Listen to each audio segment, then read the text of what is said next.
ए दुर्गा, बाई माणसानं चूल आणि मूल सांभाळावं, बाप माणसाच्या पुढे जाऊ नये. पण तू तू तर अगदी हद्दच सोडून वागायला लागली. माझ्याच मुलाला बोलायला लागली. तुझी हिंमत कशी झाली ग? पुन्हा जर माझ्या लेकाच्या विरुद्ध एक शब्द जरी काढलास तर लक्षात ठेव, जीभ हासडून हातात दे.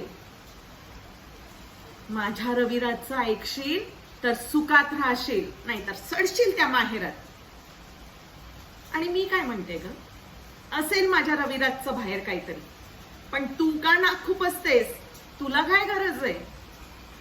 अगं, श्रीमंत लोकांना शोभतात अशा गोष्टी. तू बायको म्हणून गपगुमान घरी राहा, चार चौघात मिरव. तुझं स्थान तो तिला देत नाहीये ना, हे चुपकार समज आणि तोंड बंद कर. आली मोठी शहाणपण गाजवणारी. आम्हाला जाब विचारतेस?